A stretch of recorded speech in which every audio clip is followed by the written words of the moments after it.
귀한 찬양에 감사를 드립니다. 우리 한번 따라해 보겠습니다. 잘한다, 잘한다, 잘한다.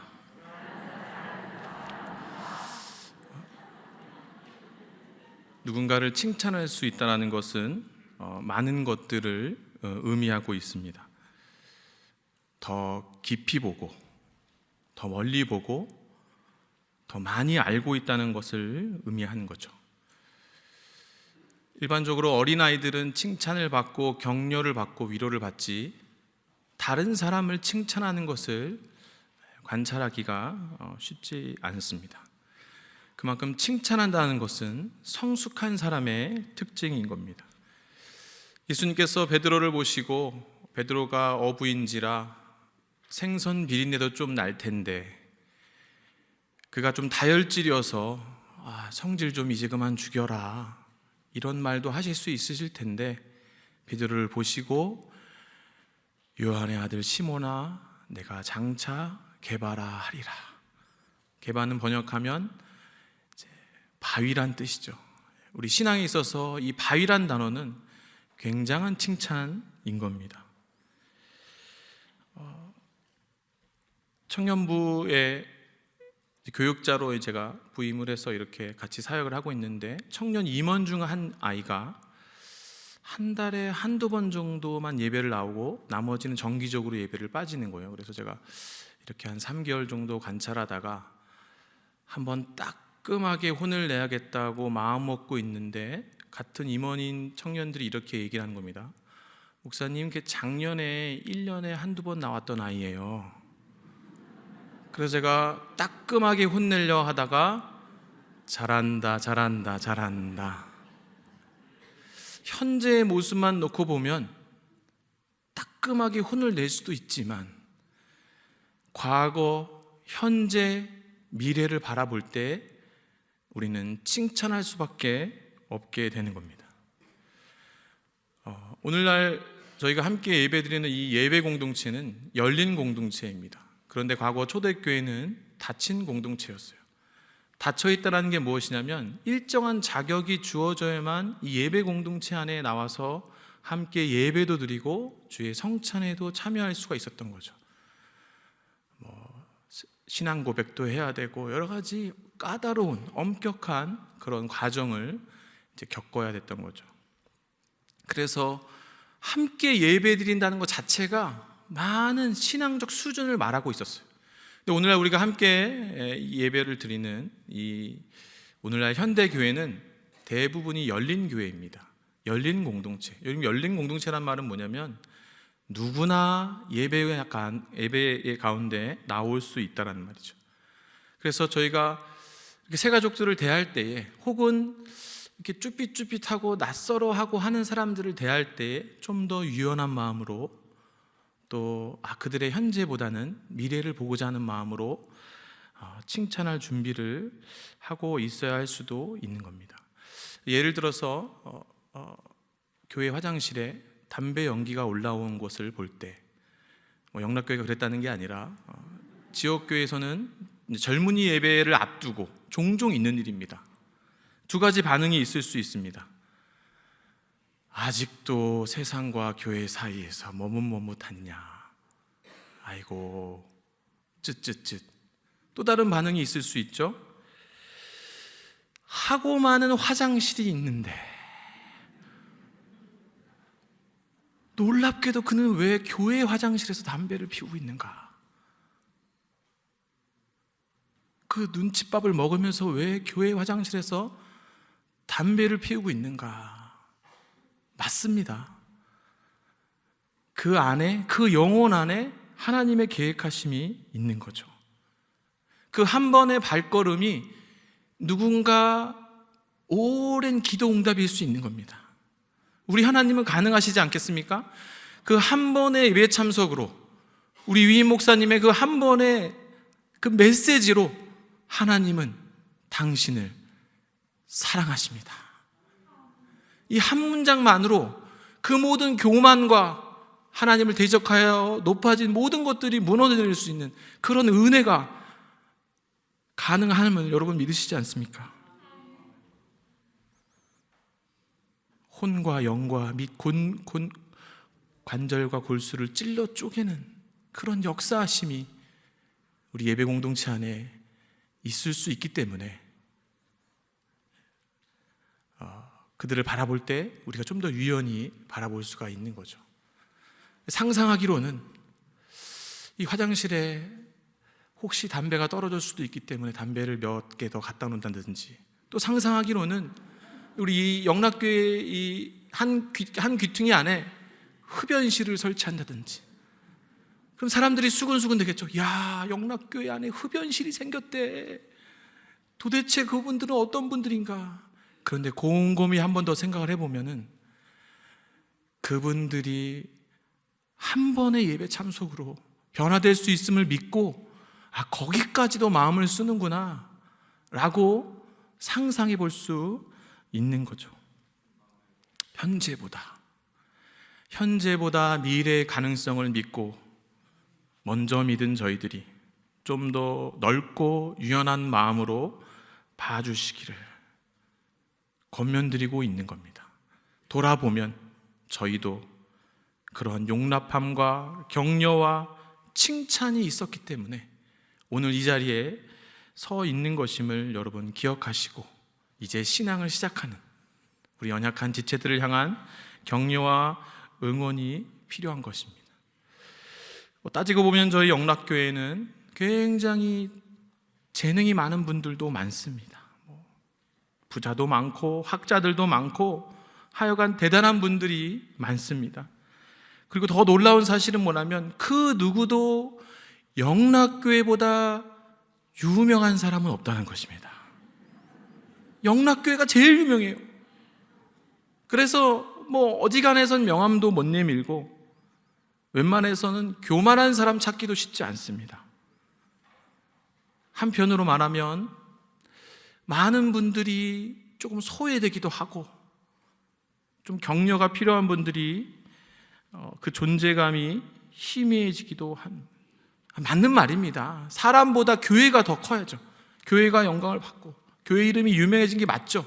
그런데 그렇게 자주 숨겨진 분들을 찾아서 격려해주고 칭찬을 더 자주 해야 된다는 것도 맞는 말입니다. 그것이 바로 오늘 설교의 포인트인 겁니다. 그 부분을 강조하기를 원하는데 그 칭찬의 대가가 그 누구보다 바로 우리 예수님이란 사실입니다.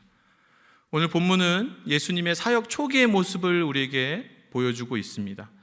마태복음 1장엔 족보가 나오고 2장엔 탄생이 나오고 3장에는 세례가 나오고 4장에는 사탄의 시험이 나오고 비로소 5장에 이어서 첫 설교는 회개하라 천국이 가까이 왔느니라 라지만은 이렇게 긴 본문의 설교 본문이 담긴 첫 번째 사역의 내용이 오늘 본문에 나와 있는 겁니다.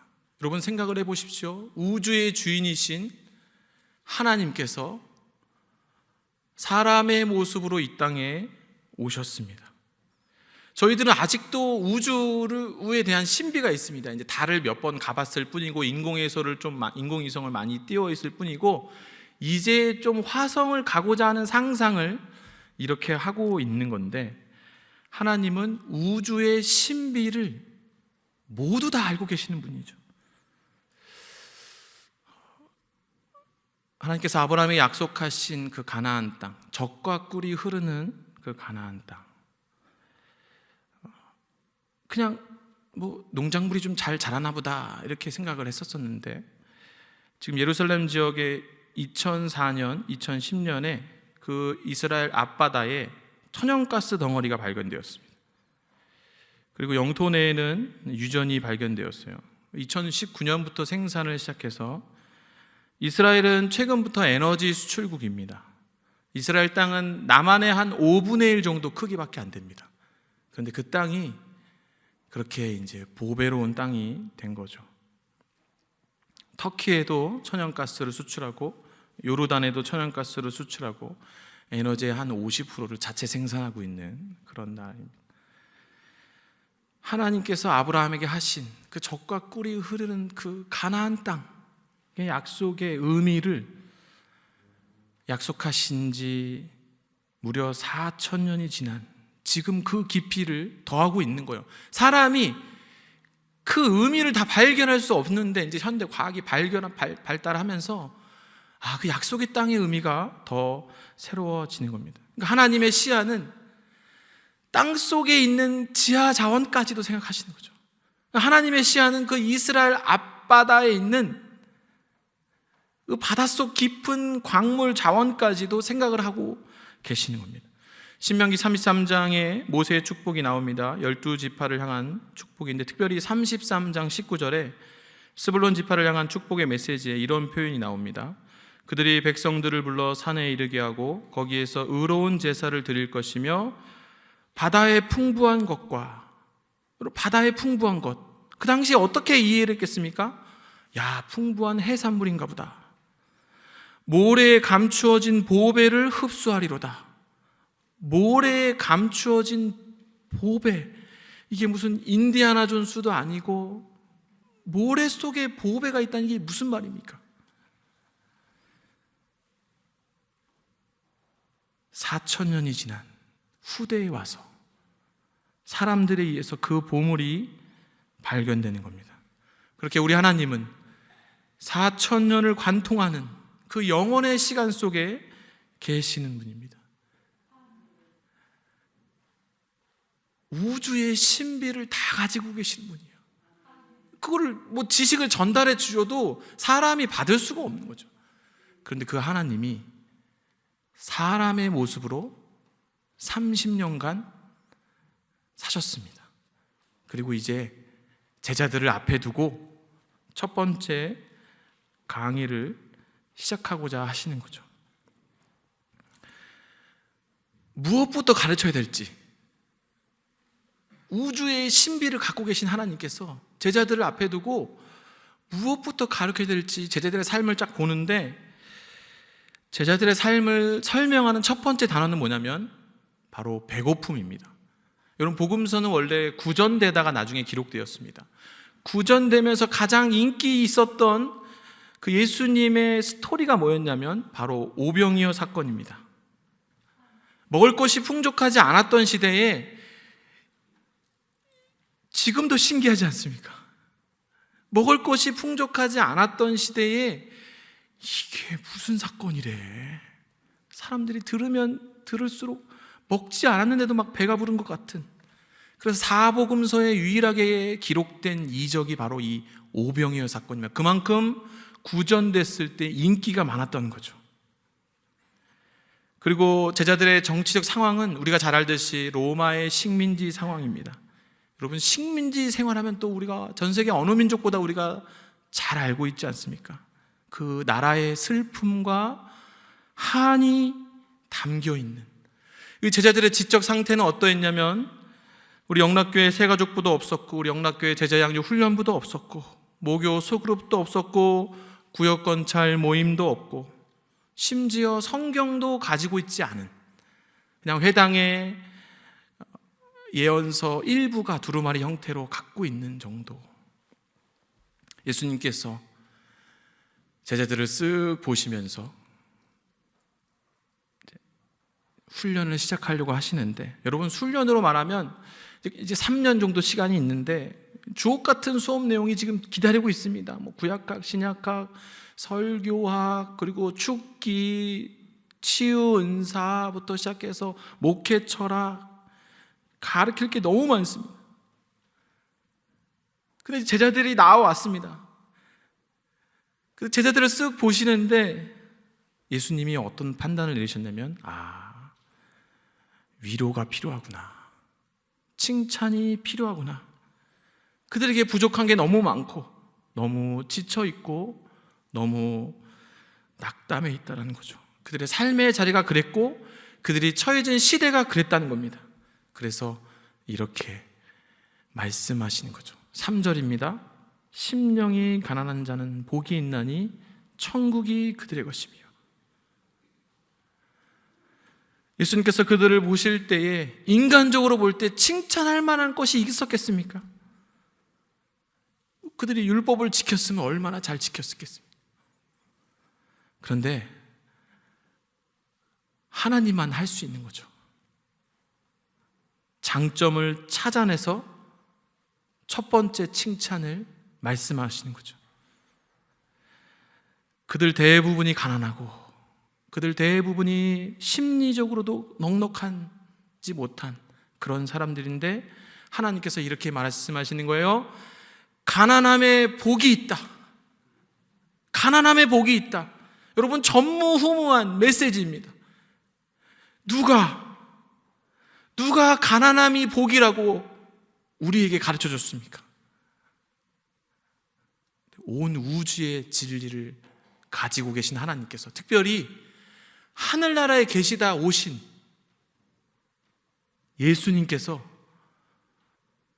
부자는 천국에 들어가기가 어렵다는 걸 알고 계시기 때문에 예수님께서 이렇게 제자들을 칭찬하고 있는 겁니다. 가난함이 복이다. 4절입니다. 애통하는 자는 복이 있나니 그들이 위로를 받을 것이다. 애통한다는 것이 어떤 영적 단어 같지만 쉽게 말하면 슬퍼한다는 겁니다. 한국적인 정서로 재해석하자면 한이 있는 사람은 그들이 위로를 받을 것이라. 우리 정서에도 한이 있습니다.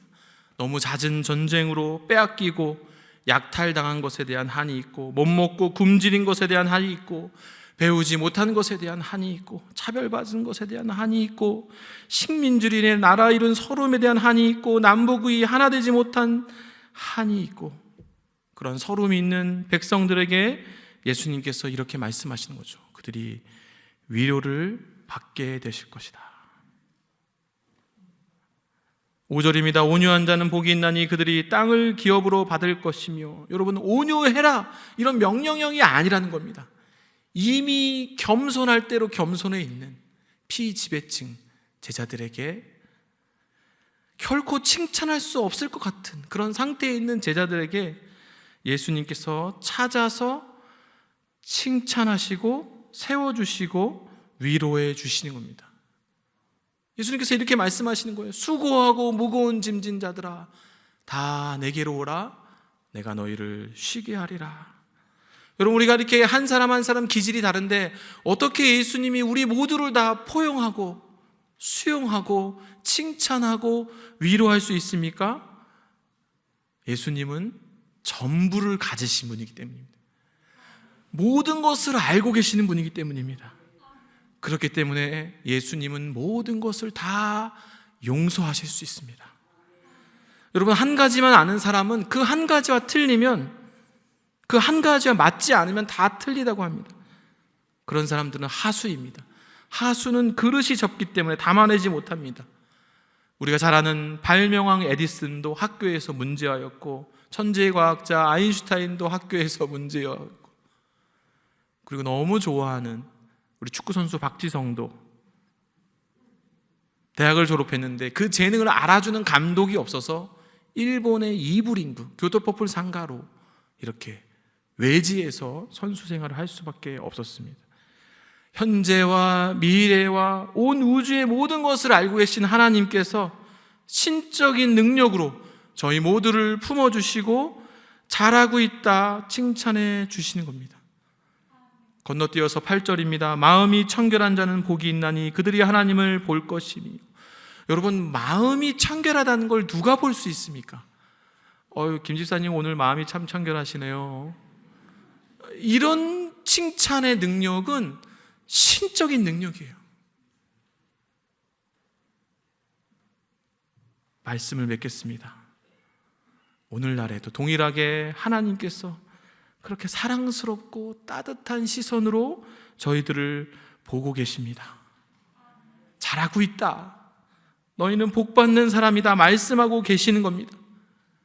저희들이 보기엔 여전히 한없이 부족하고 부끄러운데 하나님은 신적인 능력으로 우리의 숨은 가능성을 보시고 칭찬과 위로와 격려를 하고 계시는 겁니다.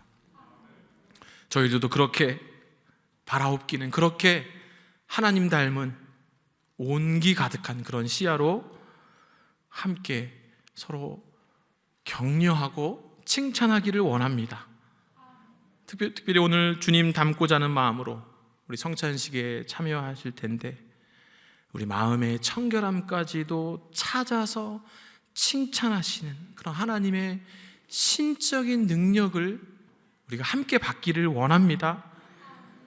그렇게 다 칭찬과 격려와 위로의 달인들이 다 되시기를 주님의 이름으로 축원합니다. 기도하겠습니다. 사랑의 주님, 저희들이 아무것도 아닐 때 한 사람 한 사람 손잡아 주시고 격려해 주시고 위로해 주심에 감사를 드립니다. 그러한 예수님의 마음 때문에 여기까지 올 수 있음을 고백합니다. 저희들도 예수님 본받아 더욱더 칭찬하고 격려하고 위로하는 주의 종들 다 되게 하여 주시옵소서. 예수 그리스도 이름으로 간절히 기도하옵나이다. 아멘.